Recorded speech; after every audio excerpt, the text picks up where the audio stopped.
Time for the Unofficial 40 from Soonerscoop.com. Featuring site publishers Carey Murdoch and Josh McCuistion, along with videographer Eddie Radosevich. It's the Unofficial 40 on Soonerscoop.com. All right, welcome in, everybody. It is a huge Unofficial 40 this week as the ChampUBBQ is getting underway. We've already had chances to talk to Lincoln Riley in Frisco. We talked about that last week, but then we also had local media day on Sunday, and then all of us had a chance to go out and talk to assistant coaches yesterday. So a lot of information to throw out there today. But I tell you what, let's get right to it, though, because we put this survey out there, and I have a lot to share. It will be like, eventually we will have a monumental segment in this hour and a half, 2 hours, whatever it's going to be, that is the mother of all ratings and reviews, because we've gotten a lot of feedback on what people like and don't like on the podcast. And they like, some like it when Josh mutes himself and he can't talk. Others hate it. Like, everybody hates and loves the same things. Some people hate Eddie. Some people love Eddie. Some people hate me. Some people love me. Some people hate Bob. Some people love Bob. Nobody hates Bob. Bob's unhateable. Bob is unhateable. So, yeah, we're going to have that. We're going to go over some of that stuff. But let's get right to it. ChampUBBQ coming up this weekend. Bob has a really big story coming out in the morning talking about the origins of ChampUBBQ. And you've talked to players. You've talked to coaches. This is the third year now of ChampUBBQ. I would say probably the biggest and the best that they put together so far. It's like Last Chance U. It just gets better with each passing season. And that was the only question so far I haven't been able to ask Lincoln Riley or any of the coaches. How are they going to keep this fresh? Because it just feels like eventually it's going to be the same thing every single year. How do you keep that energy up outside of the fact that it's going to be different? It's going to be different kids that will be coming. How do you make sure it doesn't get stale? Well, this was something I thought about too, Josh, and you'd be great to speak on this. Like, this is always that time of year.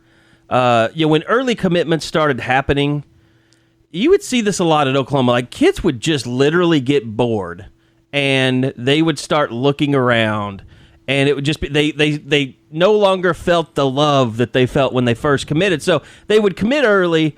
All these people, they get all these new followers.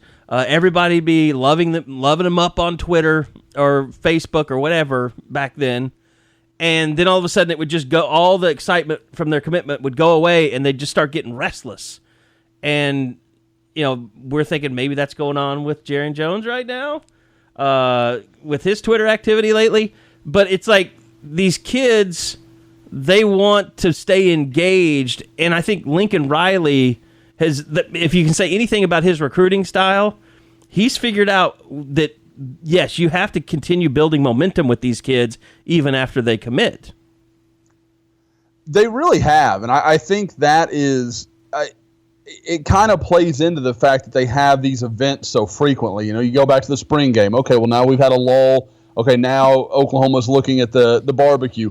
And then they'll get into the season when every weekend's kind of an event. And it's, I think it's always good because, A, you get to have these guys around each other, but B, when you get into the season, I don't know that the everyday, because we have so many fans that don't go to games, they're not around a game day atmosphere.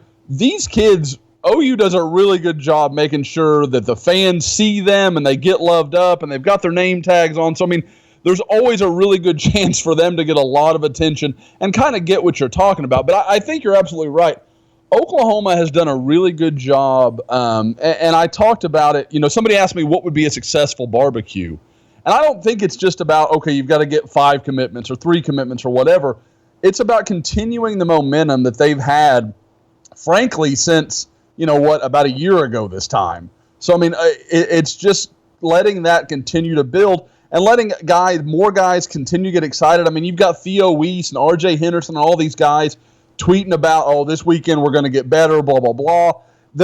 It's letting these guys lead the way and kind of do the work, and that's what this barbecue provides, is a chance for the players to really become recruiters. Right, and that's what happened as soon as they got rid of that patient mentality with recruiting. Now that they're more aggressive, they build the class so early and let those kids do the work for them. This is a great example because I think as we look down this list of the kids that are coming, the number of commits that could happen on the day itself doesn't feel that big. But that's okay because you're going to have Theo Weiss, you're going to have Spencer Rattler, you're going to have all those guys coming together, and it's going to feel bigger than it is. It might still end up being that big, but regardless, the atmosphere is going to be what carries that weekend. Well, and Bob, like we've talked about, if people are expecting this to be like the spring game, it's just not numerically realistic. Because if Oklahoma took that many guys, they'd be done in 2019. The class would be over, and they'd literally just be waiting for signing day. And that's not, to me, that's not a healthy way to recruit. You always want a few spots in the season. So somebody's a late emerger, or you have a guy that you thought you liked and kind of thought, no, okay, maybe we're going to change our mind on that. You want to have some ability to move things around and move parts as need be. So I think Oklahoma, I think a good case this weekend might be 3 or 4 guys in 2019. I don't think it's going to be that many. But I think that's kind of the top mark. Like I said, I'm really interested to watch 2020 and see what happens there. Right. One of those names definitely to circle. Andrew Raym from Broken Arrow is coming back. There were initial reports about him perhaps going to Michigan, and him and Miles Slusher going together to Ann Arbor, but that is not happening. Andrew going back to Sooners, which you have to see as a good sign. Even though everybody feels OU's a clear-cut favorite for him, once he decommitted, you needed him to go to some other places. And if he's coming back to Norman now, maybe he's got that out of his system. That's one of those things where people think, well, he said this and he said that. Yeah, but, the kid grew up loving Oklahoma. I mean, it's not just a guy that is in state, like, say, you had a great story this week on Marcus Major. Marcus Major didn't grow up dreaming of playing for Oklahoma. He just happens to be in the state of Oklahoma. With Andrew Raym, it's not that situation. He did. He wanted to play at OU. He loves the school, loves Bill Bedenbaugh. I mean, there's all these things. So if things go right, and like I said, where you kind of have that excitement and that momentum building, then maybe he does something, which is, kind of what happened the first time he committed. He really fell in love with a situation more than, that it was something that he'd been working toward for a while. All right, well, obviously one of the biggest questions is, and it will remain one of the big questions, just for everybody out there listening, if you're not a subscriber to Sooner Scoop and you just listen to the podcast, Bob was the first one. He was like, screw all you people that want a list. I'm giving you a list. And so he gave you a list last week, and it's been updated as we go along. And you guys have reached out. You've done everything possible to try and find out information on this, but everybody's wanting to know, what's the word on Dax Hill? 5-star safety out of Booker T. Washington. Usually he's pretty good about answering text and direct messages, even if it takes a few hours or even 10 to 12 hours. I texted him Monday, and 48 hours later, we're still sort of waiting. I still see a gray check mark instead of the blue one, so that means he didn't read it yet. But it could just mean that he just is not looking at anything. I fear that you do that with your wife or something. Like, if you're that concerned about whether something's read or not, never. You might have stalker tendencies. I never care. I am not above it. I will check the read receipts like there is no tomorrow. Did you check that? I don't know. I didn't even really realize are the one that have it turned off. I didn't even really realize stuff did that. I mean, like, I see it like in our DM group and stuff. It was my wife that pointed it out. She said you can know if your DMs have been. Your wife's the stalker. Yes. Now unless they've turned the read receipts off, and then you don't know. Then they all show gray. What kind of bastard is going to do that? Yeah, that's tricky. You're a jerk if you're turning off your read receipts. You're just a shady character. You know what that person is? That's the person sliding into DMs is what he's doing. So that's somebody being careful about what's seen and what's known. you're a scumbag. You're doing things that aren't correct. Am I a little concerned that I'm the only one that knew about this and Carey has labeled them instant scumbag? That I knew about it. I would just never turn off my read receipts to hide what I'm doing or what I'm seeing. It's stupid. I don't even care about location on my phone when I tweet. I don't care if you know where I am. I'm not doing anything wrong. Okay, so Dax Hill, little bit of a... And the whole thing about the Dax Hill, somebody posted on the board an article that was written, I guess it was posted yesterday, but it was written from a week ago when Justice was at Media Day, and I didn't read it. But, I mean, we said from the beginning, really, you're going to take stuff that's basically 2 weeks old now and say that Dax Hill's not coming to Norman based off of that, or doesn't sound like he's coming? Come on. Stop it. Outside of that, Spencer Rattler, it's really going to be his first time. Now, he's been around the guys down at the opening. He and Theo and RJ and Trajan all kind of got, in Stogner, they all kind of got to know each other. But I'm sure he's going to show up with his OU visor and wear it around town all day. Although, isn't that kind of like wearing, if you're already a superhero wearing your costume to Halloween? Or would it be like if... This is the only I'm trying place... to think of a better example. Where he doesn't have to wear it. Like if Kyler Murray just wore his jersey to Walmart. Right. This is the place where he doesn't have to wear it. You don't have to wear it. Yeah. You're repping OU when you're away. When you come to Norman, leave that thing at home. Don't you feel that's proper etiquette? And to me, it's if it's a nondescript guy, I don't know... I'd have to come up with a good example, but someone that you're not that's obviously this dude. Yeah. Spencer Rattler is a very distinct-looking guy. Yes. You'll know it's him when you see him. And so, I think that might be a little different. Now, if you're the backup running back or a slot receiver that's 5'10", 180, I'd be repping the hell out of all my stuff to make sure everybody knows who I am. If I'm the walk-on guy, yep, doing it too. But... The star quarterback that's supposed to be the next, Baker Mayfield or whatever you want to say, you don't have to do anything. You just get to walk around and be cool all the time. But, just him coming to this thing, being around these other recruits, obviously we're going to find out later tonight, we're recording this on a Wednesday, whether OU has a 2020 quarterback or not. Josh is kind of giving a low percentage chance that happens right now. Yeah.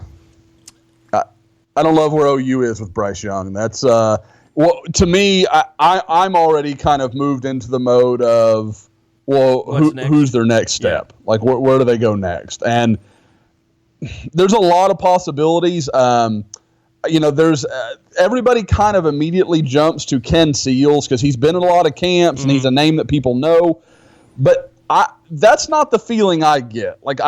I kind of feel like if Oklahoma was going to be that serious about him, they always knew Bryce Young was going to be a dogfight. I feel like there would have been more urgency in, we really want to make sure this guy knows that if things don't work out here, we're moving in that direction. And I just don't get that when I talk to, when I talk to people that he's really someone they're focused on. I know, obviously, Texas already has Hudson Card committed, so you kind of get to be patient in the state of Texas. You don't have to work, so hard as to say, okay, we've got to go find our guy because we're already behind the 8 ball with Texas. Texas has their guy. So you can kind of see what's what and work your way through things. Now, there is a quarterback out of the Houston area, and his name I am just absolutely blanking on right at the moment, so I've got that going for me. But he is a guy that what is his name? Dadgummit. Houston Austin, I think. Hang on. Malik Hornsby. God, I just couldn't get there.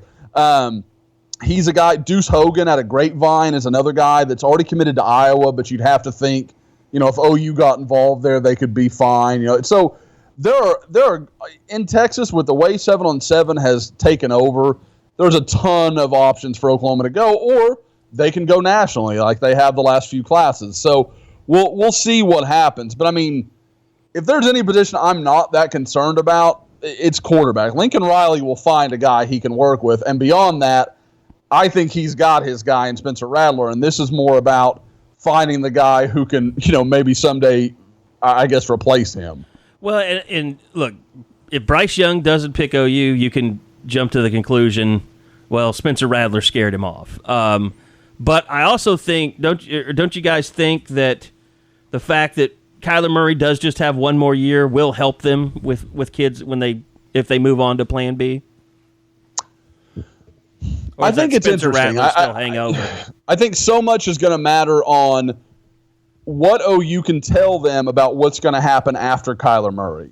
Because if Spencer Rattler shows up in January, like it's starting to look like is more and more of a possibility, then he's going to be right there to compete for that job. And if I've got to think, if I'm Lincoln Riley and it's close next fall between Spencer Rattler, Austin Kendall, and Mordecai, I'm probably leaning towards Mordecai and Rattler. Just because if I've got a guy that's been here that long and he can't take the job, I'm going to go with the younger guys that can develop. But, I guess you could also argue if you could start Kendall, you give him the chance to, take the job. So there's a lot of ways to look at that. But I think it could be good. I think probably it's better for getting Rattler on campus, like we talked about last week. I think it could probably be a hindrance because that job is probably not going to be available to you when you arrive. And you don't think Rattler would be this type of guy, but he could be one of those redshirt freshmen that play 4 games, and then that kind of would back things up yet another year. Sure. Because you could run him out and see what you've got. And if he, lights it up, okay, we're going to go ahead and keep him off the red shirt. And if he doesn't, then we're going to redshirt him, and we feel fine about it. And then going back to Seal, since you weren't here in Norman when they actually had the... Yeah, Josh, you weren't even here. I didn't. Yeah, thanks, okay. Bob. There's the bus. It just rolled over me. It was me and Eddie, and what you could tell is that Lincoln Riley wasn't very intently watching what Seals was doing with every single rep. He wasn't spending that much more time with Seals than he was with any other kid, and I actually heard from a source that the Seals family was a little offended by that. They thought maybe they were closer to an OU offer, and maybe now they realize that's not quite the case. I'm going to tell you, the parent of every quarterback, and this is a different thing with Seals, but every quarterback's parent leaves OU camp pissed off because Lincoln Riley didn't spend enough time with their son. Even the one that have the 5'4", 250-pound kid that shouldn't be playing quarterback, but he's like, I pay my money. I'm going to play what I want. I love those kids, by the way. That sounded loving. Shoot for the stars, kids. Wow. I think every high school the world camp, needs ditch diggers too. Every high school camp should have at least 4 chubby kids in the quarterback drills. Stop wasting people's time. I could see Eddie being that guy. Like, I'm going to be quarterback. No. Mom, I'm going to play quarterback. I wasn't a loser. Hold on. Marked. That's a big complaint, too, by the way. Carey deleting F-bombs or bleeping F-bombs. Did you get more complaints or compliments? Is it more sided they want us to just go completely unfiltered? We've got full lists to go over. Okay, let's get back to the barbecue because that's another complaint that we get off topic too much. Imagine that. And that we don't let Josh and Bob talk enough. So I'm just going to tell you, there's a complaint and an equal reaction that people love. People love and hate the same exact stuff. It's unbelievable. Like, you can't. It's impossible to please everybody. It just is. Just stop trying. Stop listening. Hear that, kid? Subscribe to YouTube. Don't stop listening. So, back to the barbecue. Defensively, Lincoln Riley has made no bones about it. That he is in the quarterback, or he's in the defensive room. He's talking to the that was one of the interesting things he said in his season opening press conference at local media day. Is he was like, look, I'm not running anything on the defense. I'm just checking in. and we're discussing things, and I want to know what direction we need to be on the recruiting trail.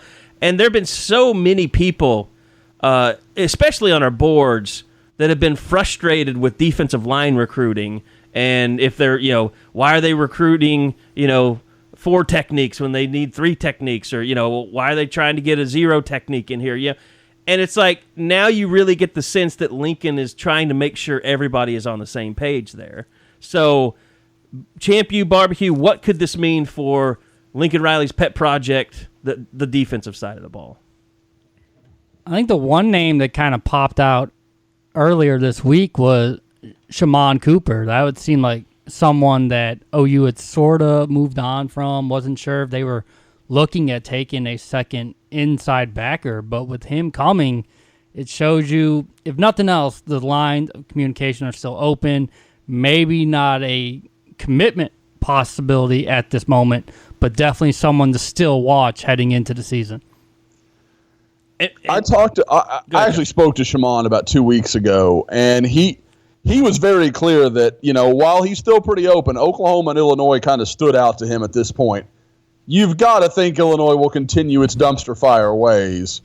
And for those that don't understand, his former head coach is now an assistant in Illinois. So there's a connection there, and I think that's why, they're so involved. But if Illinois doesn't really start to make some moves, Lovie Smith's in real trouble. And you have to think that Oklahoma could kind of slide in there and take a guy that they offered early on that they've liked. But Bob's right. I don't think anything's going to happen with him this weekend.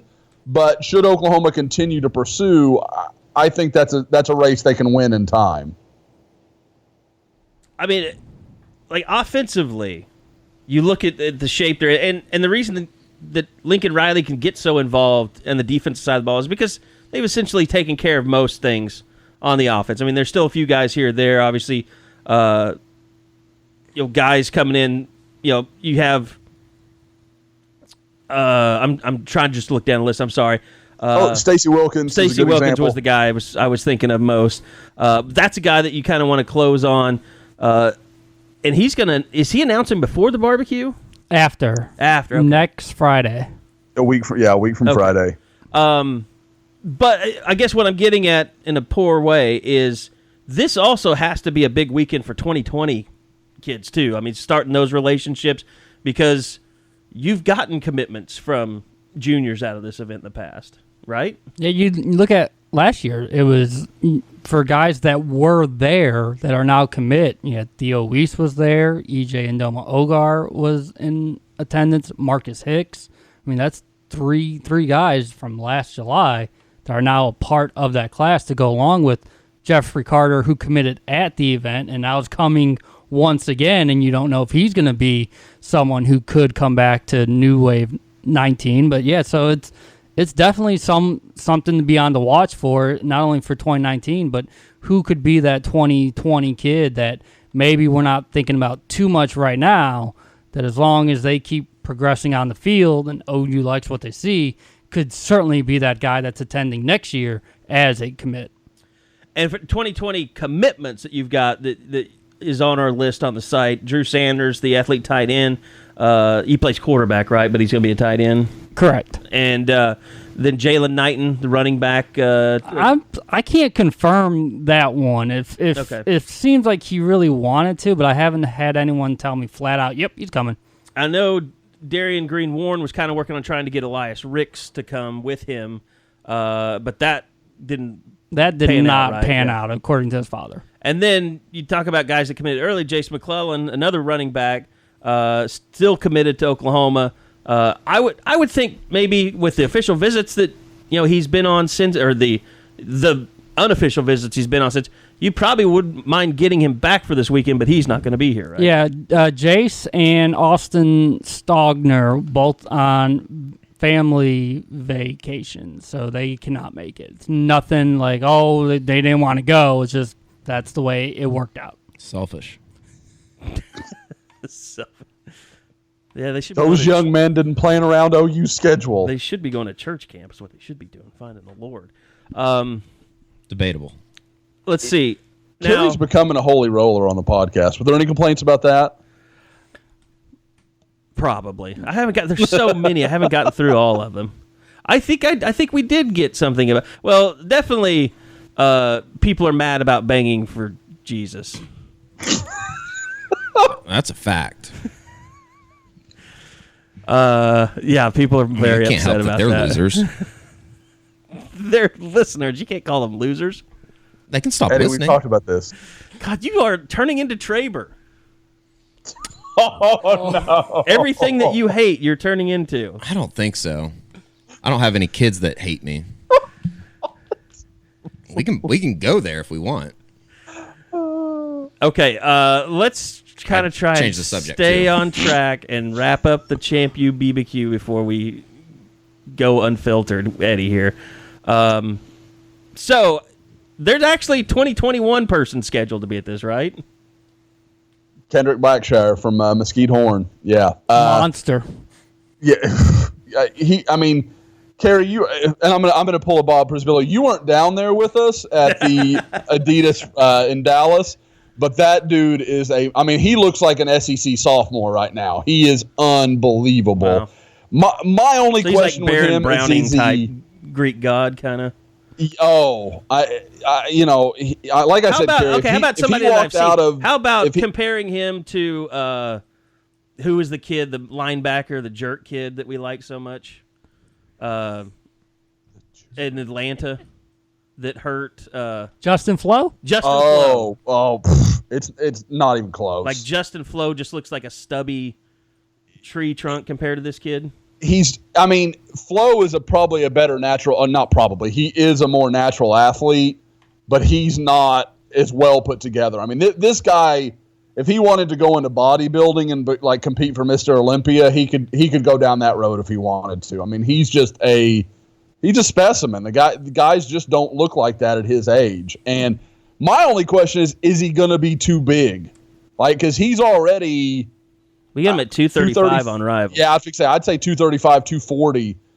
Guys like that as sophomores in high school usually end up playing with their hand on the ground. So that's really the question for me. But regardless, he's a really good football player. He'll be fine wherever he ends up. Yeah, he looks more like Marcus Stripling from a build standpoint. He's a big boy. Yeah, his head doesn't suggest that the body is what it is. Man, Bob just showing me a photo. Yeah. It's scary that you keep photos of 2021 kids on your phone. It's his Twitter picture. Oh, okay. Sure it is, Bob. Okay, so anything else that you want to throw out there about ChampUBBQ before we move on to other business? Because Eddie's getting restless. I wanted to touch on the one thing that, and it was just something I kind of meant to get it in when we were talking about Dax Hill, but I have talked to, I can tell you, anybody out there that thinks that, okay, Alabama, feels good about this and they're not worried and they think they've got him, think again. Alabama has no idea what Dax Hill's up to. I've at least fielded 3 phone calls, a bunch of DMs from people in the Tuscaloosa market trying to figure out what's going on. They're very interested to see if he goes down to Oklahoma, because they know that's a real threat to their situation. So, like I said, anybody that thinks this race is run or it's done, it's not. I don't know what he's going to do. I think anybody that tells you, I'm locked in on Dax Hill, they are kidding themselves. This kid, he's got a future in the CIA if he wants to. He keeps it really, really close to the vest. But I still think the choice will eventually come down to Oklahoma and Alabama. Probably not Trump's administration of the CIA, though. We had complaints about that, too. We have got They're to the ones get that Eddie voted off. for him. Don't get political. They're the ones that voted for him. Well, we both are. Alabama and Oklahoma. Fair. As a state, yeah. My final point would be Yeah, go ahead. that because there aren't that many kids within the state for 2019, and so far they're not looking at as many in the state for 2020, it's actually been tougher to confirm everybody that's going for this year's event. When you That go are in-state kids? No, because you're going more Okay. national, I see, because yeah. you're not just taking the kids that I talk to all the time, and it's not that hard to get in touch with. But We need one of those kids to make the mistake and, tweet out the roster yes, again. exactly. He had the one kid that tweeted out the agenda. Kendrick Blackshire. And they're like, take that down. But we screenshotted that bitch. Okay, so I want to just go over this one criticism, and I feel like we handled it really well today. When Carey interrupts Josh when he's talking about recruiting, then Josh never gets back on track. That's a slam on both of us, and I think we handled that well today. I'm easily distracted. There's no question. I'm like a little boy at the toy store. So show me something else, I'll talk about it. That's fine. I will say this: the biggest complaint about our podcast is that we don't do enough of them. More so than what we do during the show, or what Eddie says, or what I say, or who I interrupt, or that we don't talk enough recruiting. That's a lot. There's a lot of people talk more recruiting. But yeah, mainly the biggest complaint is that we don't do enough of these, which I don't know. I feel like I need to have a life.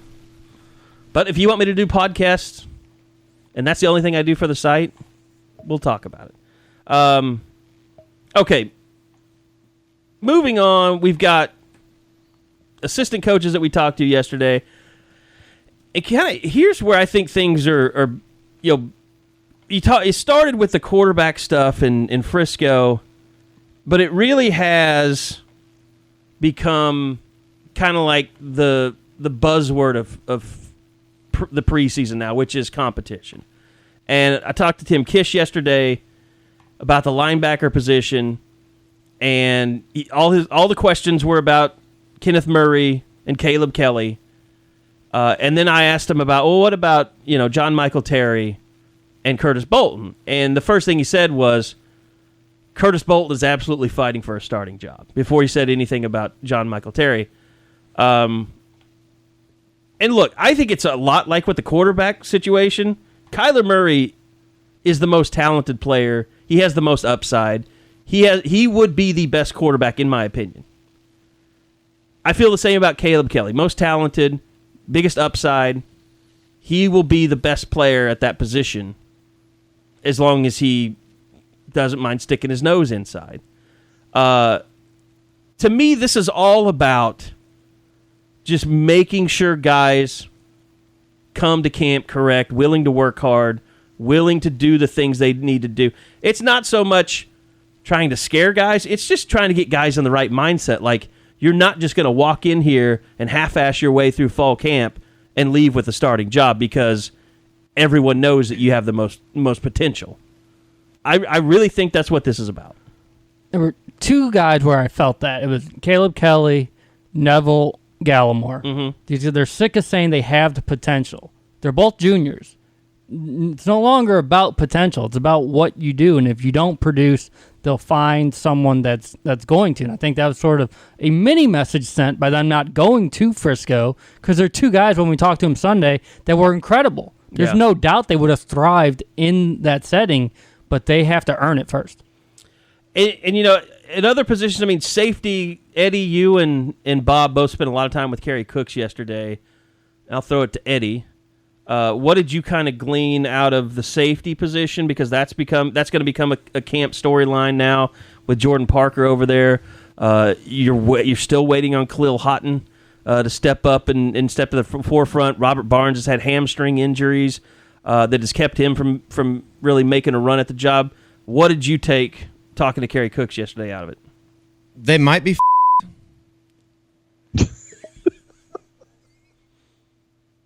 but they might be so nothing from Kerry Cooks that suggested optimism about the safety position. I just don't know what we're supposed to say on July 25th. They haven't practiced any. I'm saying, what is Kerry Cooks saying? This is one thing that he did say that was a little bit different than the usual. They're competing, and he has experience, blah, blah, blah. Robert Barnes, what they're afraid of, he's too big. He's like 6'3". He is really big. Even when he was in high school, 210 pounds. I saw him at the first time I saw Robert Barnes was at the South Grand Prairie Stadium. It was boiling hot. I wasn't there either. Josh, you weren't there. Josh, you did see him with me for Union and South Lake Carroll. No, I wasn't at that game. You weren't there? No, I Josh saw was him. probably having a baby or something then. I saw him his senior year at Rockwall, and his junior year, maybe it was against Trinity. I'm trying to remember who. I know I saw him that junior season. I just can't remember when. Because that was when it says him, Trey, and Trey Brown, and you didn't know how that class was going to go. But I saw he's worried. He's too big. The first time I saw Robert Barnes was at South Grand Prix, which is an unbelievable high school stadium. It's really cool. Josh wasn't there to see it, but I looked at him, and Eddie's like, "That's Robert Barnes' son, or Reggie Barnes' son. He is Robert Barnes." And and I go, "Wow, he looks like a." And because I'm thinking Reggie Barnes, I'm thinking, "Wow, he looks like he could be a really good linebacker." And he's like, "No, he's a safety." I was like, "What? Like he's not going to be playing safety in college. He's too big right now." Like, but I mean, if he can still move around like everybody else. I mean, it's not like safeties are tiny everywhere. And it's not like he's grown 5 inches since he got to Norman. I mean, whose fault is that if they think he's too big? Obviously, the guys that recruited him. I mean, guys, I can remember us talking about the possibility he could grow into a linebacker. Right. He's a big kid. He is. I thought the first time I saw him, I thought, well, that kid can't play safety in college. He's got to be a linebacker. And so Cooks was talking about, can he track down those slot receivers, those really fast guys with as big as he is? And if it's not him, he's leaning toward Justin Broyles at this point to be that guy. Who I'm told runs like a 4.8. He's got a lot of confidence in him. So Broyles and Buki at safety, is that what they're talking about? Buki at nickel. Okay. Yes, I mean it'd have to be Houghton and Broyles, I would say. Yeah, depending on what happens to Jordan Parker. Yeah, the way he phrased it was strong safety was Khalil and Jordan Parker, and then free was Barnes versus Broyles. Okay, Eddie, I agree with your assumption. Yeah, that's problematic. And there's nobody else. I mean, Trey Brown's about the only other guy I could think you could move. So strong is Houghton and Parker, and free is Broyles, and like you can get away playing Broyles at a free safety position. But Barnes at free safety or strong? Strong. Okay. Wait, no. Free. Oh, you free, yeah. Barnes and Broyles are going for one spot. Look, Mike Stoops will tell you all the time, like both their safety spots are basically the same position. So I never get up in arms about that stuff. But yeah, if there was any aspect of tackling to the names of the positions, you would think that Barnes would be a strong safety and not a free safety. That doesn't make any sense to me. Who would... Let's say Parker. Okay. Yeah, I mean, like, just think about that. Like, Barnes and Houghton seem much more similar, and Broyles and Parker seem more similar. That's kind of flipped. Yep. Yeah. Outside of that, it is kind of frustrating because there's not anything to talk about with position battles in terms of who's doing well. That'll come August 3rd or whatever day it is that they're starting. Yeah, so won't happen in next week's pod because there's nothing going on next week until they practice Friday. I'm glad we've had 2 media days. It's a great job on everybody's part on that. Well, that's the ChampUBBQ's fault. Is there something like written that we have to do it on Saturday or Sunday? I don't have any Bible if they want the little kids to show up and have it all in one No, I'm talking about media day. Right, that's something they want it all kids aren't in one going day. to their jobs this time of year. I mean, they're at home. Parents are looking for things to do with their kids during the day. Parents are working. Hire out OU fans. They'd love to do it. Jesus. Some of them would. I mean, you're going to have to... I would do a background check before you handed your kid off to some of those guys. And if they show up at my house and I have kids and their face is painted, I'd just shut the door in their face. Anybody that wants to take my kid to OU Fan Day cannot take my kid to OU Fan Day. Like, I think that's just a stock rule. Like, well, there why was would that you guy want that to was. do that? I mean, that was that guy that I think got Eddie in trouble. That was asking people if he could borrow their kid that one year. They should have called the cops. Yeah, and they kicked him out, but he just stood outside the thing, and I think he was still trying to see if people would let them borrow his kid or let him borrow their kid. As a father, if someone asked me to borrow my kid, I'd immediately call the cops. Or yep, or they might just get swung on. I'm not sure which one, but either way, it's not good. Like that's you have heads in your freezer. Like, I'm not comfortable with you. So, officer, follow this man to his house and check his freezer. Seriously, there are body parts in there. I'll guarantee it. Okay, so we've pretty much crapped on anything about position battles because they're not practicing yet. I just don't understand how we can talk about something that literally you just would have to make something up. Yeah, you can't. No, yeah, it's hard to talk Creed versus Jonathan. And look, you hear crap all the time about 7-on-7, and it never works. Like, I was talking to Dennis Simmons yesterday. I kind of offended him a little bit because I said, I prefaced my question by just saying the fact that I was there's a story I'm working on about the receivers kind of leading the quarterbacks this year, where last year it was Baker trying to drag along the receivers. And so I just prefaced the question saying, yeah, CD came out as a freshman, got all the experience, and even though Marquise really didn't, have his coming out party until about halfway through the year, like, that offended him. He was like, well, we had Jeff Badette last year, and I was like, hey, I'm not shitting on Marquise Brown. He's one of the best players in the country, but until K-State, nobody really knew he existed last year. And then he was just a monster from that point on. Did he even have a catch in the Texas game? Because Badette had that big touchdown at the first touchdown of the game. First one. Yeah, Brown had a couple catches. In fact, Brown might have caught a trick play from Sermon. Mm-hmm. Or he caught some sort of trick play. Yeah. The only thing and guys, you're there. This is always kind of interesting because I'm so far away from it, but clearly the Cody Ford experiment is going forward. Absolutely. That's one thing I did talk to Bill Bedenbaugh about, and they're going to play both Bobby and Cody Ford at right and left tackle. They're going to flip them. So one day, like, Cody Ford will play right tackle. The next day he'll play left, and Bobby Evans will play right. And there's still, I mean, one thing going into camp is Alvarez and Creed Humphrey. That's a competition. Those guys will flip every day. But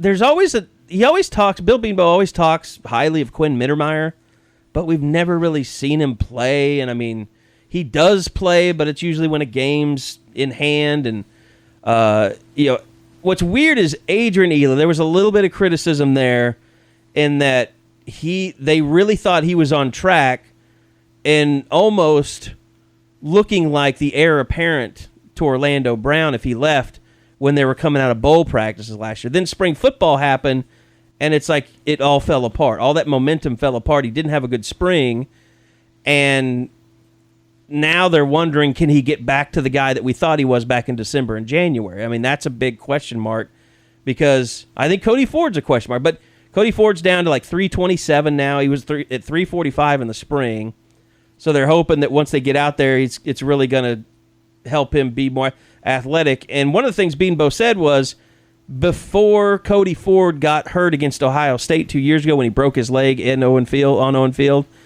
he said he was the best offensive lineman on the team at that point. And that was when he was about 330.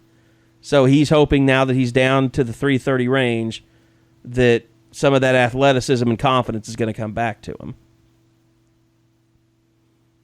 But other than that, if Jonathan Alvarez doesn't win the starting center spot or Creed Humphrey doesn't win the starting center spot, they could be guards. And you could put Drew Samia out at tackle. He did say they're going to keep Alvarez at center the entire time. Yes, because he said they tried to move him around last year, and he felt like it just killed his confidence. I actually brought up Alex Dalton, the name we haven't heard in a long time. I don't even know if he's cleared to practice. He is. Bill confirmed that and said that. They're not happy, though. I mean, he's clearly not stayed with the program in terms of strength and conditioning to me. How do we know that? Unless he We haven't has seen the him in, like, skinniest 7 legs months. that have ever existed on an offensive lineman. I mean, When was the last he time looks you like- saw him in Los He's Angeles? one of those guys, like, I saw him sitting down signing autographs the other day. Oh. But if you took a picture of him, it would be one of those, it'd be a meme, or a meme. I know how to say it, but I just like it when people mispronounce it. It'd be a meme of somebody going, oh, this dude skipped leg day. Because he just has tiny legs. For an offense. I know he hurt his knee, but, man, it took him forever. Wasn't it the Houston game when he got hurt? Because Like he 2 started. years ago? Yeah, and then he got hurt last summer It was in this. It was because in it the wasn't off-season, football. It yeah. wasn't football that got him hurt. There were rumors that it was a pickup basket, which every time somebody gets hurt in the summer, it's a lineman. It's like, oh, pickup basketball over at the Huff. I heard about it. I think that one actually was, though. I think that was, yeah. The Huffman just claiming futures. So, yeah, I mean, offensive line, it was kind of an open book. Like, we know what's going to happen there. And it's really dependent on Cody Ford being a tackle. If not, I think they have to go with Drew Samia. And then Bob asked, I believe, about Bray Walker. And, of course, nobody's practiced. Right. So, Bedenbo's like, well, we'll see when we get to practice. I mean, I transcribed Bill yesterday. I think he ended every sentence with, we'll see what happens. Right, and that's the problem with doing this so early. And I even prefaced that question. It's like, I know you haven't seen him, but sometimes you know by attitude or what the older guys are saying about him. Bray's such a quiet It guy. might give you a feel. Yeah, if he's not putting in the work, you might notice that. Yeah. So that was sort of where I was trying to go, but it's really hard to do that since the coaches don't have that one-on-one time with them. Yeah. So outside of that, I mean, I really don't think, I mean, there's so many young receivers in the program that almost don't have a chance just because they've got veterans there. I mean, I did talk to Shane Beamer a little bit. I will say this, the most positive I've ever heard a coach talk about Jeremiah Hall was yesterday with Shane Beamer. Like, he just gushed about him. So he must have been very impressive during the summer. Because I remember there was something like going around on social, like somebody asked Dimitri Flowers or something about Right after the Rose Bowl. who's coming up Yes. next, and it kind of seemed like a slam against Jeremiah Hall. Oh, it was. So it's It always was deleted immediately. there's always, or he could just be like screwing with, he could have been screwing with him. But ever since then, that's kind of developed this kind of urban legend that Jeremiah Hall is going to wash out. You heard it in October, too, that he never, almost a year now, but that he wasn't where they want him to be. Yeah. Even though it was redshirting, Yeah. he wasn't where they want him to be. The problem is they need, in Lincoln Riley's offense, they need a pass catcher in that role for him to be truly effective. And Beamer seems to think that he's a good receiver. So, and Beamer knew him because he's a Virginia Beach guy. Was that? He's from Carolina. Okay. Yeah, that's right. But yeah, he knew him from Virginia Tech, so he's familiar with him. So You wonder if that'll be a split thing with him and Carson Meyer, or if they actually want just one guy to be that role. Okay, so I want to talk about this for a second. We are doing a survey right now and put it up on Sooner Scoop. I'm going to pin it probably for a couple days on our Twitter account. I'm going to put more of an abbreviated one for just the general public. But what it is it's partially feedback. It's, when you do podcasts like this, and you notice we don't put any advertising on here, but you guys keep saying we want more podcasts. And really the only way for us to make that feasible is to go out and we've got a person that's going to sell ads locally for us that's done that kind of thing. But we need kind of demographics. We need to know who you are that is listening, how old you are, how much you make, because that's the type of...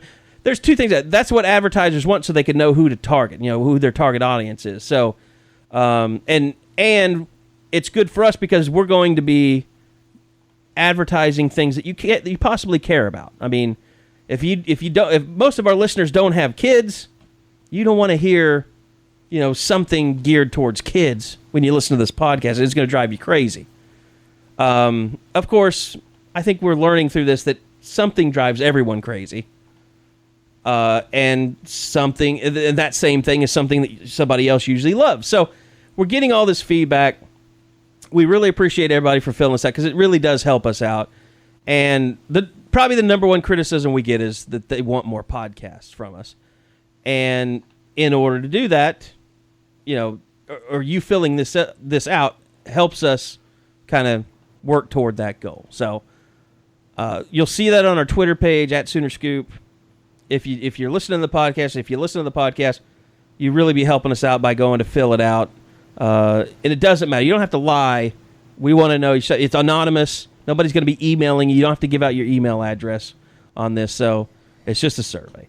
That being said, we've gotten a lot of reaction about what people like and don't like about our podcast. And I don't know. Yeah, we used to do a segment when we first started, kind of ratings and reviews, and it was pretty funny stuff. But and the way Eddie's been today, I'm a little worried about triggering him because I can find just about any of us. I can find some criticisms. I want to hear mine. No, you don't. Yeah, I do. I'm just going down the list right now. I feel like Carey could be too dominating at times. Well, yeah, you son of a bitch. Somebody's got to drive the bus. Carey speaking over people. Screw you. Eddie's always bitching. Valid. A bit too crude at times. You're a pussy. Yeah, I don't know. Like, how do you complain about this? Like, we cuss a few times. Other than that, it's not like there's a bunch of bathroom. I mean, it goes well for a while. Like, okay, dislikes, nothing. Here's another guy, nothing. Right after that, Carey. He didn't even explain it. It was just your name. Yeah, that's on his dislike. I mean, I'm guessing that the people that don't like me very much, we won't have to run into each other on Sunday mornings. So that makes me feel completely fine. Because that's going to be at church, right? Right. And you're Catholic, so you can do anything. Technically, yes. And then just go to confessional, and then you're good. Some people complain about the length, and that is like a highly debated thing. Here's one: less athletic head discussions, dead horse. Less rambling Eddie trying to ask a question to Bob/Josh. Brevity would be his strength when asking them recruiting questions. I don't agree with that dislike at all. I don't agree with that at all. If anybody has a brevity problem, it's me. That's factual. Yes, I'm okay. I know it. But you're talking recruiting, so the people look. There are a lot of different people in the world. I find there are people that and on the internet, these people are more prevalent. They are on the internet to get in and get out. Like they are wham, bam, thank you, ma'am, with their information guys. They don't like any silliness. I get that personality. But, one, you're old. Two, you need to just laugh a little bit and enjoy life and realize that it's more fun if you laugh. And then you have the whole kind of the stoolie mentality, guys that just like to be entertained. And I think, look, I'm going to say this. We take everything and we weigh it, listen to it. We don't discount anything. Just like the podcast today. We started off talking about ChampUBBQ because I know a lot of the people that complain that we get off on too many tangents and stuff like that, that's what they wanted to hear. But hopefully they've turned it off by now. Some of them probably maybe have because they got their recruiting and that's all they care about. But everybody cares about different things. I mean, you're not gonna please everybody, and I understand that too. So, there's some people that feel like Josh's audio quality should be better, and yes, See, everything I say, I can think of, I should stop reading these things because people complain about me mentioning radio too much. But being a radio guy, and Eddie and Josh can tell you, like, to me, I'm the big quality guy. Like, I want everything to be top of the line, top notch. Video, photo, audio, everything. And the way you do podcasts, because Josh is in Houston, he's on Skype, and, we joke about, and it's funny, the stuff about Josh's mic and, hearing him eating and the dogs and Lanie. By the way, people want a special Lanie segment every week. I did see that. Well, if that was the case, according to the Scoop drinking game, everybody would just be blacked out through the whole second half of the show. Oh, there's no doubt. But I will say this. I talked about some of the dislikes. The likes are hilarious. See, here's the very first one. The banter between Eddie, Carey, Josh, and now Bob. So suck it, people who hate me. Content and hosts. Hosts is another one. 1 personalities, 2 team news, 3 random detours, 4 recruiting news, but I like to see it on the board first. Jesus Christ. What? He's been very complimentary. That's likes.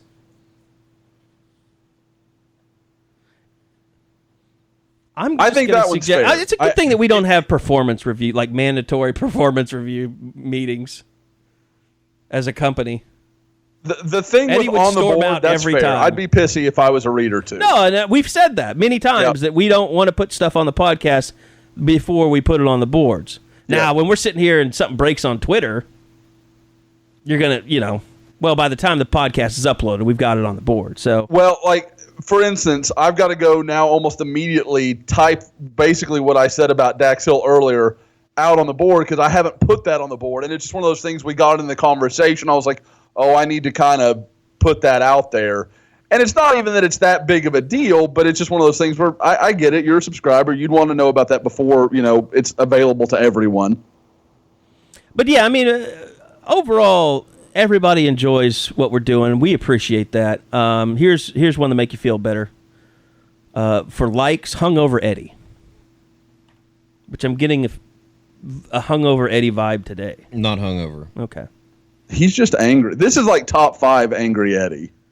Audio quality is so much better than another podcast that I won't say. And I mean, there are people like I most like how the hosts bounce around to a wide variety of topics during each show. Very enjoyable and hilarious at times.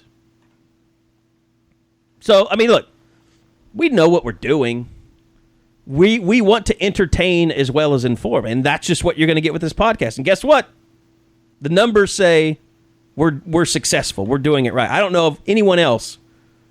I think Ole Miss might be the only, and they're a very established kind of podcasting website. That might be the only podcast that covers a team that's bigger than we are. I think, like Ryan Abraham, who used to work at Rivals, he's been doing a podcast for like 10 years or something. His is, we've actually talked about numbers, so we're neck and neck with them. So we're going to do what we do. We're going to listen to your feedback. We're going to try, like, I want to make Josh's audio better. I want to make our audio better in the studio. Some people have noticed, like, Bob is a very soft talker, even though he's doing a radio hit right now. And there's things that we can do to improve that. So, yeah, but if you take the survey, let us know a little bit about yourself. Give us some feedback on what we're doing well.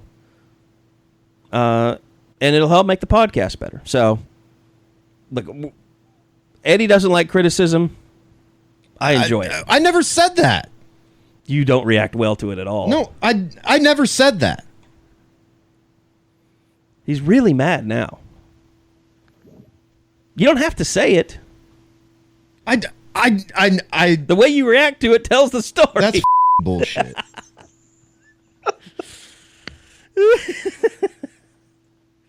I don't know that it's the criticism. I feel like Eddie just came in heated today. He's been moving. I mean, this is the problem. He's moving, And that's one of the worst that'll things piss that you you off. can do. Yeah. Like I will probably. I told him before the podcast started, I will probably never leave this house because I don't want to move. Now, did you hire anybody at all? No, I'm doing it all myself.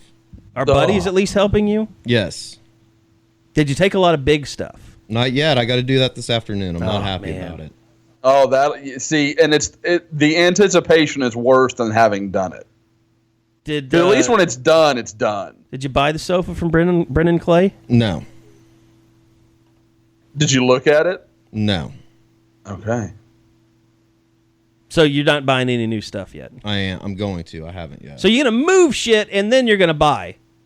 You're gonna throw it out No. after you moved. I got to buy new stuff. What do you got to buy? Bed, sofa? I already got. He's lived with other dudes. He hadn't had to have everything that he needs to have now. Yeah, you got to get a lot of kitchen stuff. Yep. That's annoying. I mean, Eddie. I'm sure Eddie's gonna be in there whipping up some fancy stuff. Can you there's imagine some big time Eddie- meals? Can you imagine Eddie in Bed Bath & Beyond? I don't know what that Great means. visual. You've never been to Bed Bath & Beyond? It's where you go to get stuff. Yeah, I've been there. I never said I didn't or haven't. Man, It's hostile. I've not seen Eddie in this form in a long time. It's usually taken like a 14-hour road trip to get him this cranky. That's what moving has done to this young man. It's broken his Broken. spirit. And you're getting up early. My life is terrible right now. I'm not gonna lie. Are you regretting this morning radio gig? No, You're just regretting the move. no. I just want this all to be over with. And When then will I it gotta be drive over? to Houston on Friday. A wedding? Yup, My God, more people getting married. it's my cousin. He's in that run of his life, man. Late He's been in 20s, that early run 30s. for the last 5 years. It never ends for him. That's Too many people. That's your problem in life, Eddie. You know way too many people. Everybody knows you. I guess. And you go to so many goddamn weddings. I really haven't been to that many. This is a life lesson, kids. Don't make friends. Don't take make that message, friends. kids. Don't pay for friends. In fact, Don't pay for Twitter. Are you in this followers. wedding? no. Okay. It's my cousin's. Well, sometimes people are close to their cousins and they're in their weddings. No, I That just got to happens. be there. That's weird, granted, but I was never really close to my cousins. See, I was an only child, so I was close to my cousins. I had a good relationship with all of them. My cousins, well, first they were Catholic, so they were weird. I don't know what that means. You Catholics are weird. Thanks. Man, I'm surrounded. Well, you're from Chicago. Well, and your parents are from Chicago. That's why you're Catholic. I mean, I guess. I don't know how those are connected. Because people in the North are more likely to be Catholic. It's because that's where the redcoats came from or something. I don't know. No, but when will this be over? You think? Tomorrow? Is it done? I hope you be so. done? You have to be done before you go to Houston, don't you? Well, just the first, but I don't know. I might kill So myself before is then. everybody moving out of that house, Eddie? Like, that house has to be... Right. It's not even that big of a house, but yeah, you have so much shit you don't realize. Like when you start putting your life in a box, you realize, and you start needing more and more boxes. You're like, there's 50 boxes out of one room. How does this happen? I know. What percentage are you done, would you say? Probably like 51%. Wow. Is the 49 just mainly because all the stuff that's left is huge? Yeah. Okay. Yeah. Well, then it gets easier. It's going to be awful. And it sucks that you don't have the truck anymore, Eddie. So you've been doing this all in your Hyundai? No. You've gotten a U-Haul? Somewhat. I mean, my parents help, but Oh, okay. Do they hate you now, too? they already left to go to the wedding. To escape you? Probably. Here's the truck. Leave us, Eddie. The weather's been pretty hard, too. I remember the last... See, when I first started, when I got out of college and my first job, like, you buy stuff that you never bought before. Like you buy a bed, you buy a couch, you buy, you probably, back then, I think I bought a new desktop computer. So you don't really have, you're not really collecting, like you have a bunch of your old clothes, that you haven't got too fat for. So like the first time you move out of college, it's not that big of a deal. You need to get one U-Haul and you put most of it in it. But then, Eddie, you've lived in houses for like, I don't know, 8 years or so? Yeah, probably. So you've accumulated shit.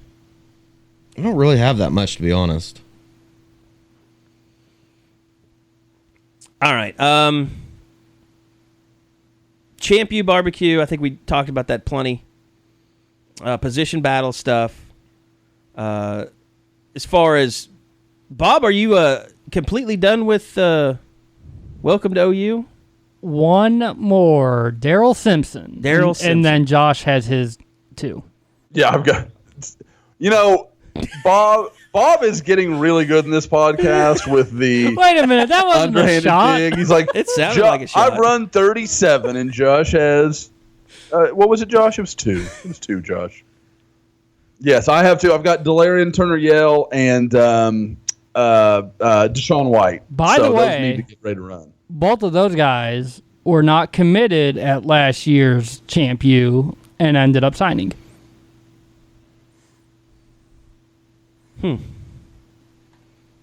Well, Deshaun White, God, he took forever. I was going to say White with a few twists and turns in there. Yeah. But I guess I'm just getting, content-wise, there's still a ton to come on the site because, as Eddie said, they had 2 media days pretty much back-to-back. So we're loaded up. Got some stuff on Rodney Anderson.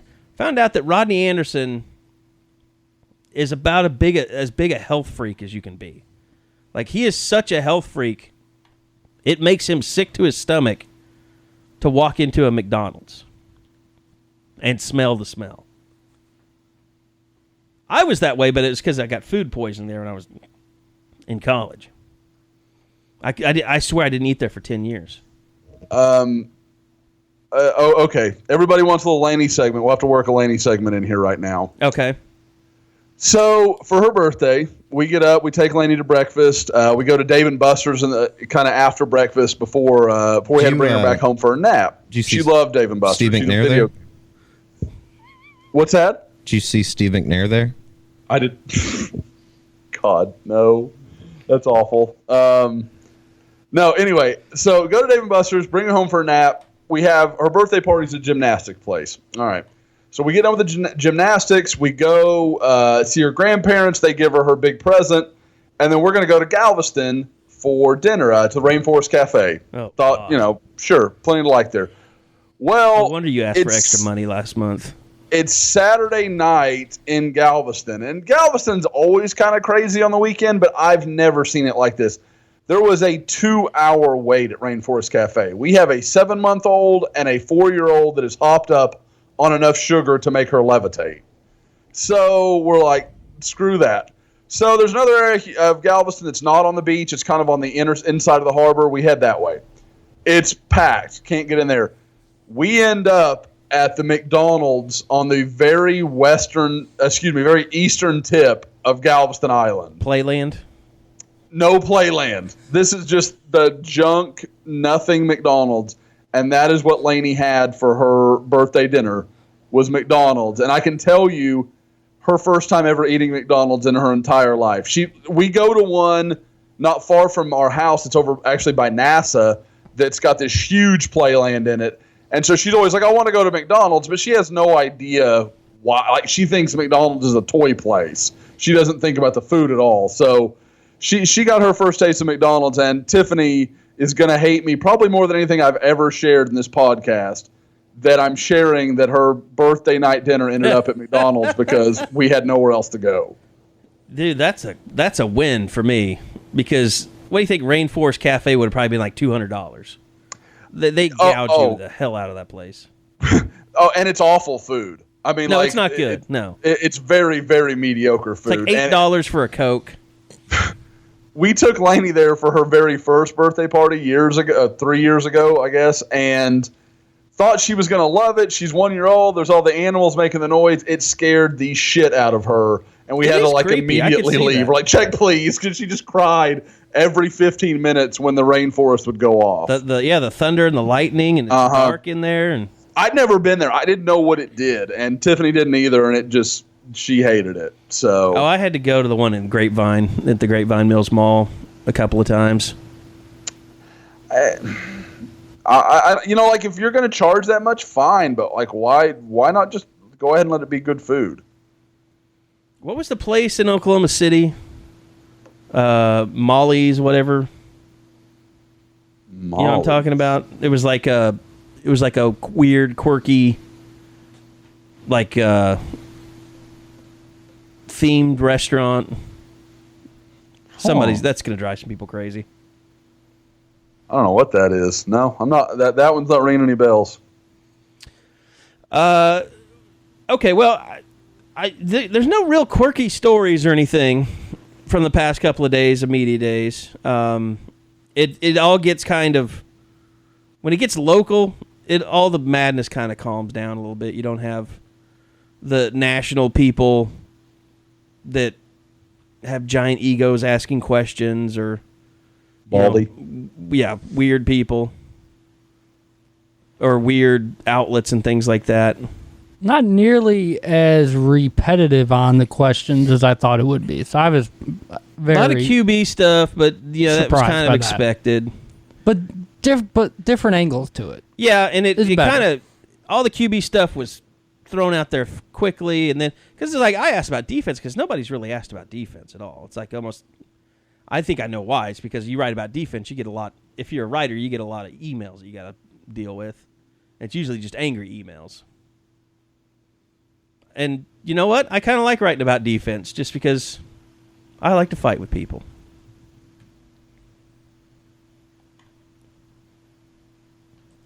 I'm just looking at Eddie. What? He's checked out of the fight. You done? He's trying to get moving. Eddie's whole show has been basically, is this thing on? Basically, I mean... When do I get to say the F word? Drive to Devon and jump off. Well, now I feel good about you as an employee because you showed up today under this much duress. It's going to be awful. Would it have been better if Tiger had won the British Open? Probably, yeah. By the way, that's salt in the wound. That was... Eddie's been a trooper this week, man. He came... It was Sunday Media Day. And as you left the house, Tiger was still making the charge, right? Yeah, I had to listen to the BBC radio broadcast on the way to Norman. And then by the time... I'd say it was a top 5 worst day on the OU beat since I've started. But by the time Lincoln started, he was kind of out of contention, right? No, he had doubled. He was one shot off. No. After he was over, he was out of contention, pretty much. I mean, he still had a He and chance. Mike He could have finished birdie. Yeah. But you knew that's what he needed. But he needed some help. I mean, it's the most selfish scheduling of a time that has ever happened at the University of Oklahoma. Lincoln doesn't care about your golf. I would trade in Masters Saturday for the final day of the British Open. With Tiger. I was just going to say, is it worse than all the Masters that you missed? Yes. What about the Masters if you knew Tiger was going to be in contention, though? I mean, it's still Saturday. Yeah, right. you It's got still Sunday. Saturday. But I'm saying... That's basically like saying you can't watch Game 7, the second half of Game 7 of any sport. For Media Day. That's 2 weeks early. Bob, is this how you would feel 1 if, week like, after we did it in Wimbledon was- Frisco? The same thing! I mean, you just guys selfish. do not understand. Like, when I walked in there and saw Eddie, like, he was literally, it was like a cat perched on a ledge that was watching a string of mice walk by. Like, his body was rigid. He was just staring at a computer monitor, along with 2 other guys that were doing the same thing. So, I mean, there was some... You golf people are very serious. let's not say Eddie didn't. Like, Eddie did a lot of work compared to some of those other guys who were just watching the screen. How do you mean? Like, when the breakouts happened. Oh, no, I'm talking before Eddie Lincoln was started. Yeah. When I walked in there. There was Lincoln a point during the breakout where a couple of people, like, they're huddled over the laptop watching that while the breakouts were going my on. laptop. I should have just closed it. Yeah, it was your laptop. It was really odd. It's just selfish. Eddie, it was the perfect distraction. We got a few, interviews in that other people didn't get. You led them away from the cheese. Well, guess what? This was the only week I could take vacation because all my other radio idiots had to go to Hawaii or Las Vegas, and this month, they can do whatever they want during the season. They don't have to. They can take vacation during the regular season if they wanted to. So, as soon as I scheduled I scheduled this week for vacation, like 3 months ago, and then they announced the stupid media day. We all thought it'd be like August 4th because that was the general trend. Look, the problem is, I wonder when the next media is going to be, and exactly who's going to be involved in that. Like, I bet it would be is it going like to be a week August. after camp starts? Because that'll piss me off. Because that only pisses me off because it pisses off all you people who are listening. Because you're like, where are the stories? Well, don't you Football sort of started. need that? Don't you need practices to go on? Because there's nothing to say. I would think that Lincoln, as much as he likes to promote his program and things, like, he would want media coverage. Like, It would probably be on August 4th or 5th on Saturday or Sunday. But at least maybe you have like one or two to say, all right, here's some early thoughts. But, we'll have the day where we go out and shoot photos and video. I mean, we'll get to do that. But we didn't even ask where they'll practice. Like, They did resod the track field. I noticed that the other day. the Jacobs. Mm-hmm. But, Lincoln didn't... He's not crazy about practicing on the practice field now because, of course, people aren't in the dorms right now. So I could see them, once school starts, moving out to the rugby fields. And the rugby fields are pretty secure. I mean, it's hard to camp out there. Those yellow jackets are out watching you. They do not let you just sit around. Can you imagine being so paranoid that you think your team could lose a game because somebody watched practice? I've never understood, and it's just not a Lincoln Riley thing. It's football coaches all as a over, whole. yeah. I remember... Like, John has a team ever lost a game because somebody watched practice? I don't know. I do remember when John L. Smith became the coach at Arkansas. Was it the year after Petrino got run out of there or whatever? In a year of, basically. Yeah. Because it all happened so fast. Like, everything was open there. Like, every practice was open. And the media people were like, oh, shit. I don't want to go to practice every day for 4 hours. Because you really don't. It's the same thing over and over again. Right. You don't mind once a week, but you don't need to go every. Like, and even when practices were open, what I would do is you would know at what point in practice that 7-on-7 and Skelly drills started and team sessions started. Because that's all that's really worth watching. Like, maybe you go out there at the beginning and see who isn't suited out or something. But then you just kind of wait until you know it's about an hour before practice is over. And then you get to go out and watch team. And that's the fun thing. Because it's just like going to a scrimmage every day. And that would be the only thing that we... Now, I have a feeling in this day and age, with some of the young guys out there, and people would go to every minute of every practice. And, like, maybe it would force you to have to go out more. But even if practices were open, there's no way they'd let you live tweet what was going on. You'd have to wait until the end. And I don't know how the NFL handles that. Well, they're professionals and probably aren't affected by people watching them. I think the big thing will be like the injury report stuff and how hard you'll see coaches fight that really hard because they just want control of everything. They don't want you to see them practice. They don't want you to know who's injured. And Lincoln actually did say, I think, if it's somebody that's out for the season, he's not afraid to say it. But if it's like a day-to-day thing, he doesn't want to talk about it. You can't gamble. You don't know that injury report. By the way, any good takes? I don't know, Eddie. I don't think you were. Were you over at Kyler's table? Mm-hmm. Bob? I was for a while. Oh, you were? I spent a long time. I would imagine there were some good. I think you did you tweet that out about taxes? Mm-hmm. Yeah. Were there some good discussions about now that he's a millionaire? Not really. I mean, nobody really asked him about it because he claimed that he's still broke. Check hadn't cleared yet. Yeah. Somebody asked him the typical, so why would you come back? Kyler Murray just looked at him like he was an idiot. Like, I want to play football? You know I have $5 million, right? I wouldn't be here if I didn't want to play. Should have slapped the guy with his wallet. Eddie did. Do you want to call it? What was the outlet? Television station. Ooh.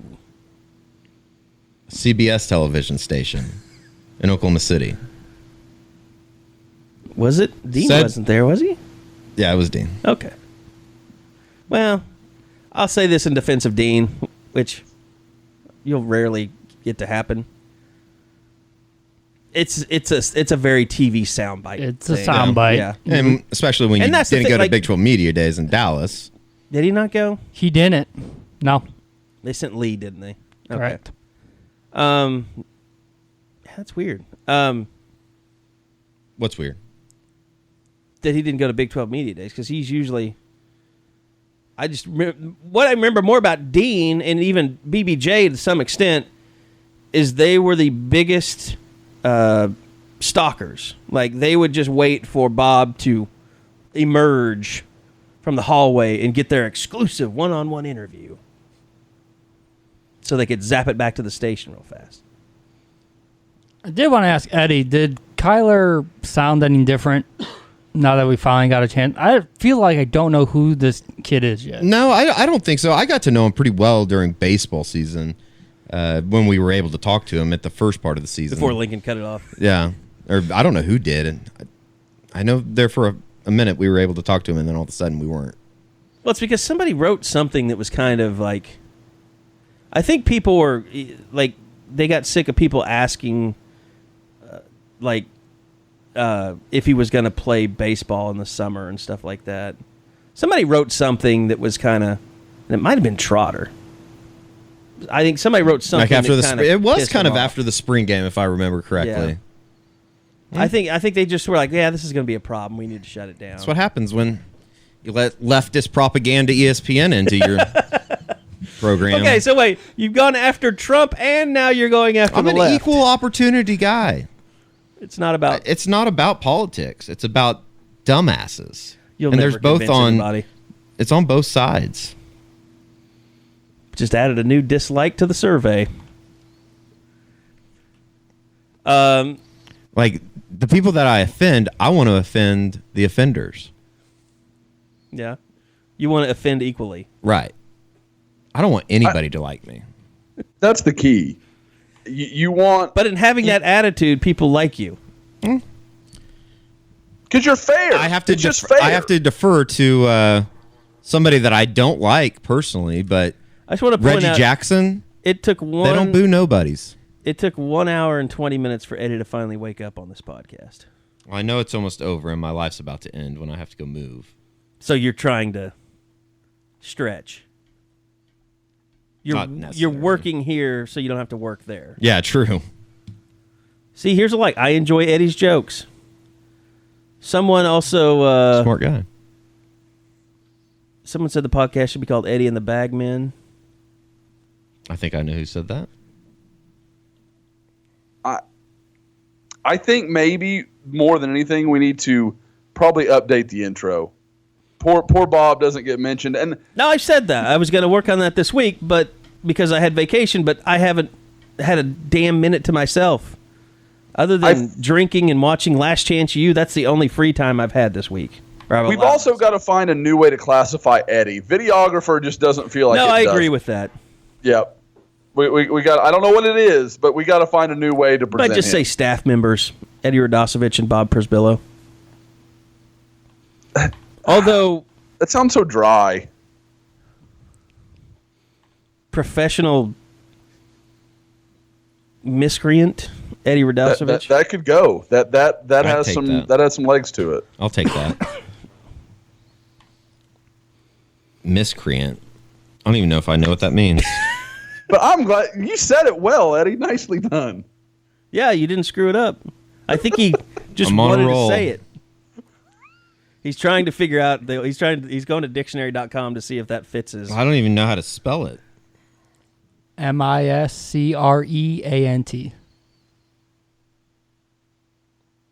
Ooh, hey, it sounds like Bob, Carey, and I may need to have a spelling bee on the podcast sometime. That'd be really great. A person who behaves badly or in a way that breaks the law. I like that. I like it a lot. I was trying to see if we could find like a mother load to make Eddie feel better now that he has to go move. Here's a like when Josh Yell talks and when his monster truck is discussed. Here's another just Eddie. It just says Eddie. There's a lot of just Eddie. One word. That's their like. Eddie. Good people. I appreciate it, but I like the haters more. I'm telling you. I don't think this person is listening to the right podcast. Says their likes are Tram and recruiting info. Barry Trammell is not on this podcast. Jeez Louise. That's a... Sparks. God damn it. Sparks won. I do like how... Now, people have... This came up on the board. People would like us to discuss the board more and the personalities of the board. Sparks 1 has a long history of not knowing how to use technology. And I don't think it's an act. It's been highly debated whether he's trolling everyone or not. No, that's not a troll. I don't think he's trolling. And he's one of those guys that I legitimately think, like back in the early 2000s, he was probably accessing the internet using one of those like MSN TV devices that they used to have. Like, you know, they had the keyboard that you just hook up to your TV set. I kind of feel like he hasn't been using the internet at all and just got into the game in like 2014. But like we would like when, and this is even before Eddie was around, but we used to kind of put up audio stuff. And this goes back to like the Jeremy Crabtree days. I think there was one point, I think it started, Krabby was doing these radio hits. And it was like, because you were coming off of 900 recruiting numbers that people would call, and like we're like, oh, people like to hear recruiting reports, you know, spoken to them, and so we were kind of trying to do that. And I think also Krabby was trying to sell it to other radio stations because that was real big at the time. Like, you know, sell what do they call that when TV shows get simulcast or whatever, or when they get picked up for later. Syndicated? Syndicated, yeah. So he's trying to get like syndicated audio recruiting reports all over the Midwest.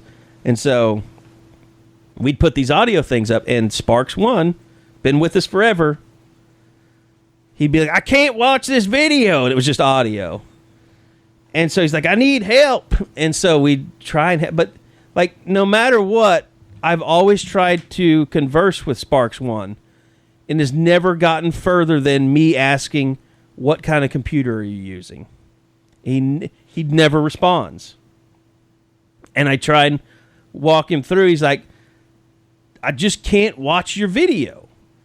I said, okay, but what kind of computer are you using? I need to know so I can help you. He's like, but I can't see the video. So it's like there was no helping him. And so as the years have gone by, we've done video. Sparks can't get the video to work. When we started podcasting, once again, Sparks can't get the audio. And he still thinks it's on video. So it's become this running joke. Excuse me. Anytime anything goes wrong on the website now, people tag Sparks 1. By the way, should we got to mention something about Felo. Or Felo. See, I've met him before. I thought it was Felo. Maybe I didn't call him. Felo. Felo for sure. You always call him Felo. Yep. But one of the longest long-term, Josh, he was probably a member while you were still in school. Oh, yeah. I mean, I met him for the first time probably 04, something like that. I mean, I was early 20s. I mean, he's been with us as long as any member on the board. And he hasn't been around as much. His health is, obviously had been failing. From Lawton, right? He lived in Lawton? Yes, from Lawton. Yep, okay. Lived there, raised his kids there. One of them ended up playing at Oklahoma. I mean, there's plenty. Actually, one of his sons, Gene, is a longtime member of the board as well.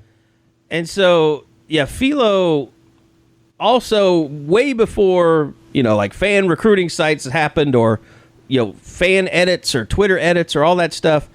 Like Felo was somehow involved. He used to do edits by hand for recruits. No, he was somehow involved. Please, yeah, that'd be funny.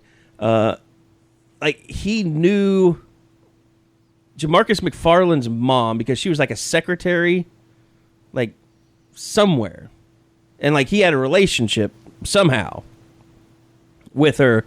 So he would always give these updates on Jamarcus McFarland. And there was a time when I think it was Thayer Evans had written an article like in the New York Times because he'd follow Jamarcus around and it had a bunch of negative stuff to say about Texas and all this stuff blew up. But like Felo was like right in the middle of it. And like every time he would post, everybody would eat that stuff up. And it was like his personal recruiting journey told through Felo.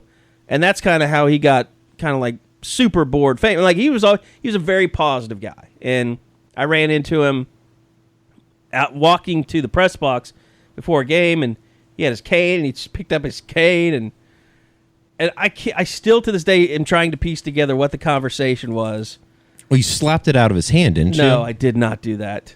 But he picked up his cane and he pointed it right at me, and he told me that I needed to be more positive. And I'm never going to be Barry Trammell or something like that. I thought, what a weird thing to say. And he was mad at me for something I had written, which, it's a common thing. I don't know. Josh knows this is a common thing lately. But no, you couldn't have been a better fan than Felo. And we want to tell his family, our thoughts and prayers are with you. And just always a joy to have Felo a part of the site. He'll be greatly missed. Can't replace a guy like that. And I know a lot of people on the boards that have been here as long as he has, because I don't think anybody's been there longer. Like they've been really affected. And if you haven't been on the Crimson Corner a while, there is a big post. It's 4 or 5 pages long of people just talking about their thoughts on Felo. So we've got that pinned up at the top. So Josh, if you had anything else to add, feel free. Oh, yeah. Like I said, he was one of the first members of the board I met forever ago. Took me out to dinner before a Lawton game years ago. I think I was actually down watching DJ Wolf to kind of give an idea of the time frame I'm talking about. Just tremendously nice guy. We talked about Jamarcus, and it's so easy for people to kind of hear that and think, oh, he's one of these guys with a clinger on. This guy helped a lot of kids. I can flat out tell you, Daryl Patterson, the corner from Lawton that almost went to Oklahoma, is now, went to Kansas State, went back to NEO, and is now back again at Kansas State.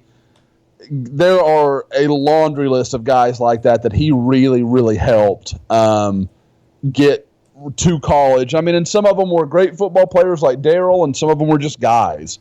And, I think he was one of those guys, he cared about Lawton and he wanted the kids to have a chance at something. And he really, that was something he always worked on. He's a guy, I like Carey. He probably told me every time we ever spoke that I was not positive enough about OU and they were doing great things. And that was just Felo. I mean, he was loyal at every turn. I mean, there was nothing OU could do that he would see as wrong, and it would just, and that's fine. There's nothing wrong with that. I mean, that's just who he was as a person. And like I said, a guy that I had a lot of respect for, was just a very kind and good man.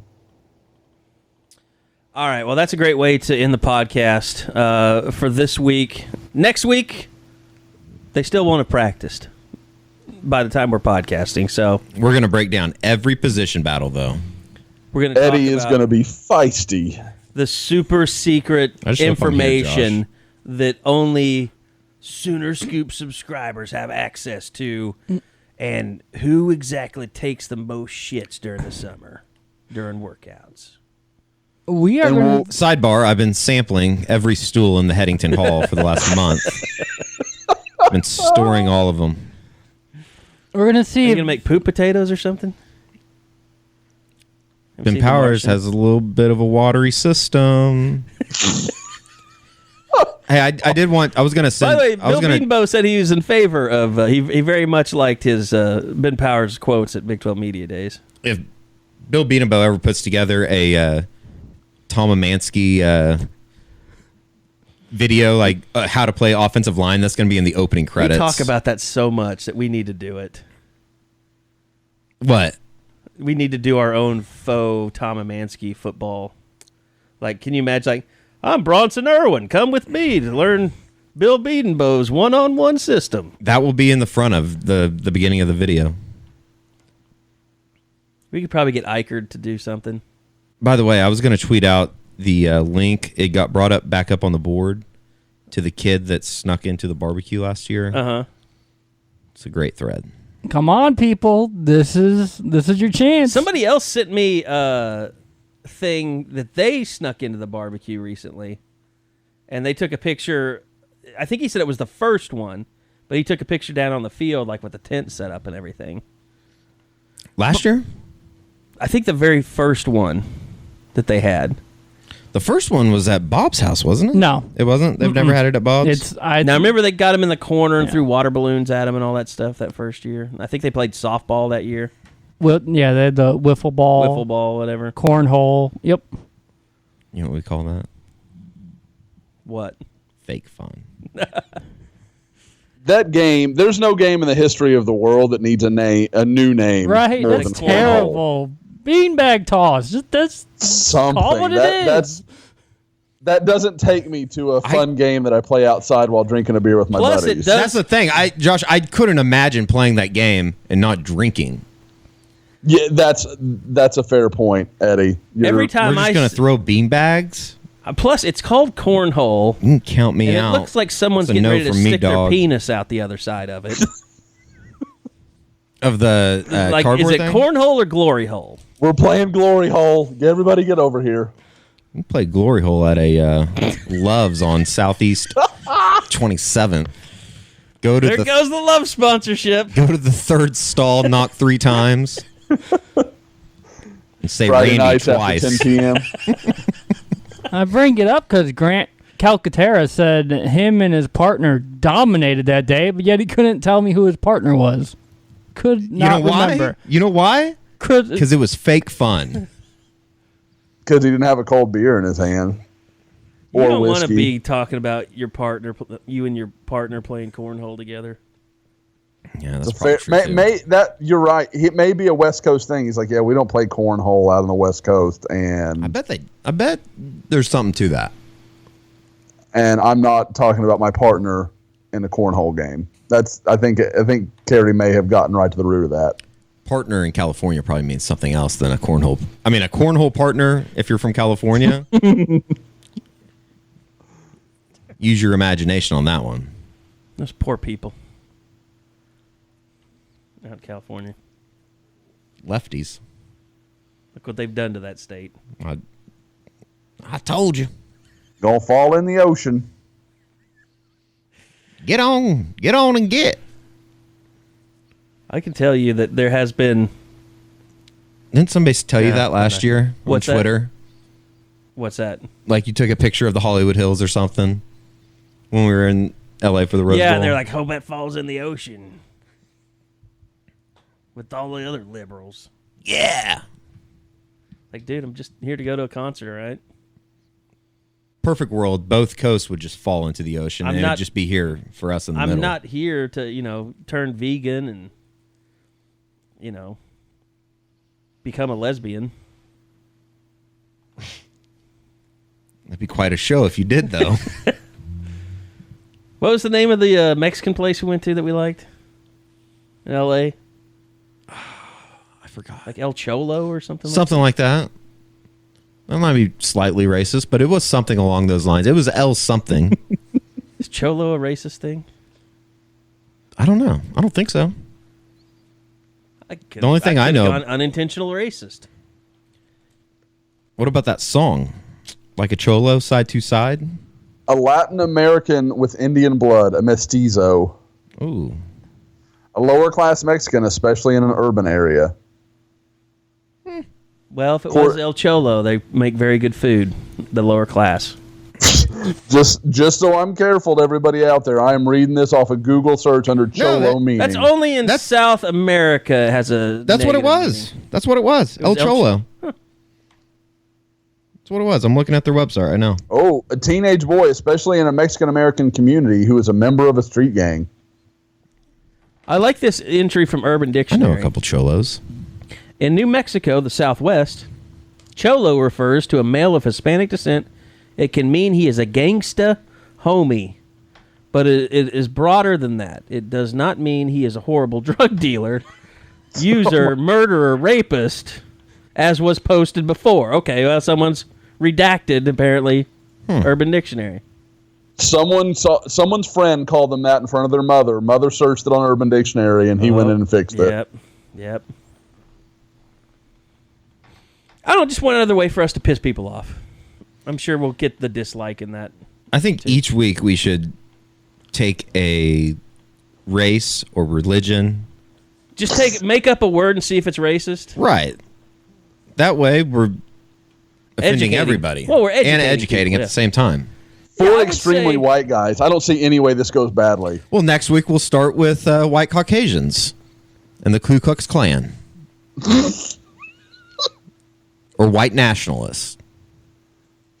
What do you got? Crackers? What do we got? Go look at Pringle Stack, by the way. On Urban Dictionary? Yeah. As we all type. Everyone, see if you're sitting at your office listening to this, don't go. Don't. Yeah, you might get fired. That's something. That's something. The sentence is pretty funny. Read it. Bruno had a party at his apartment and decided to be the bottom bum in a giant Pringle stack. The bottom funny. bum? Yes. Oh my Who God. writes these? I love the last sentence of the definition, Bruno? which I'm not going to read. The guy's name was Bruno? I gotta go now. The bottom person rarely survives with their asshole intact.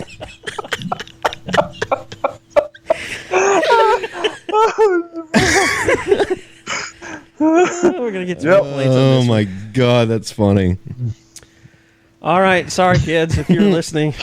Oh yeah, by the way, Earmuffs. if you had children in the car, I hope you weren't listening to that part. Rewind and then put earmuffs on. It'll be fine. Or take the earmuffs off and educate them. Because this is an educational Or I could piss everybody off by podcast. just taking everything that you read and just bleeping it. Because they hate that. Just a long minute of bleeps. Hey, for those that don't think I can relate, I'm just going to let you know, Lanie listens to the podcast, so it happens. She's going to be the most educated person in school by 3rd grade. She'll know not to be a part of a She purple has seen stack. some things. All right, I'm glad we could honor Felo's memory by diving into Urban Dictionary. Those were two non-connected endings. Absolutely. No relationship between the two final topics. Fought But you know so how- hard to avoid tangents.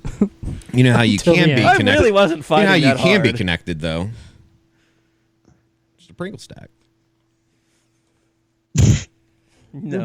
Did you like how Bob just checked out of that whole last segment? Yeah, you should have. Any thoughts?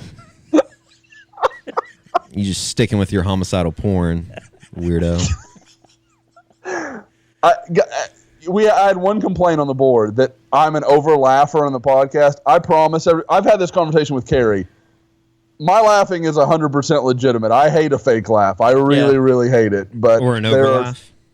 Yeah, yes. The overlap that's a no for me. I'm a strong no on that. Well, overlapping usually happens. It happens a lot in press settings just because you're used to being in kind of a tense environment when you're asking questions. You might ask a question that somebody doesn't like yesterday with Bill Beatonbow when he started talking about how he liked the Ben Powers Dream Crusher stuff.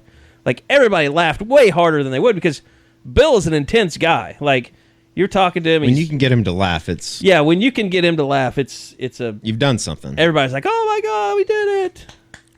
And you laugh louder than you normally would. And then when you listen to it back, when you have jackholes at radio stations like mine who make fun of people for overlaughing because they've never had to do a day's Some work. people on the beat in deserve their to be life. made fun of, though, in the overlaughing demo. Oh, sure. Yeah.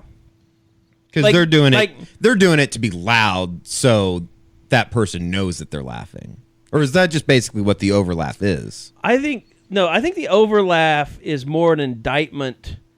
Like, your amount of overlapping is directly proportionate to how much you like the person that you just laugh for. Does that make sense? Mm-hmm. Like, if you love Lincoln Riley, like Bob Stoops had certain people that he would get a lot of overlapping from. Can I be the first one to make a guess? Oh, we've already ripped him already on this show. I think we should stop. I don't know. Who are you talking about? Yeah, Dean Blevins. Jimmy Hill. Prison. What? Nothing. What happened? I really did black out show. there. I didn't know what happened. Did I say anything? Can we note that really since Pringle Stack, Eddie's come back? Well, I don't know what that We had says. to wake him You up. can't read that and not think it's funny.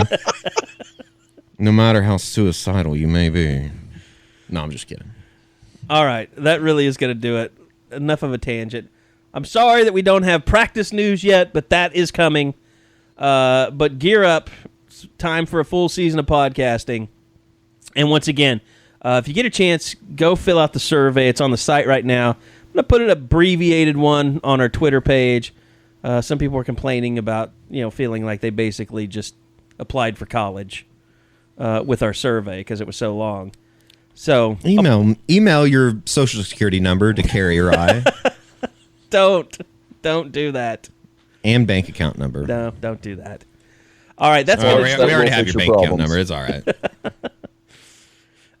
Anyway, that's going to do it. Thanks to the entire staff, Josh, Eddie, Bob, and we'll be back again next week for another edition of the Unofficial 40 right here on Sooner Scoop Podcasts. Podcasts from Soonerscoop.com.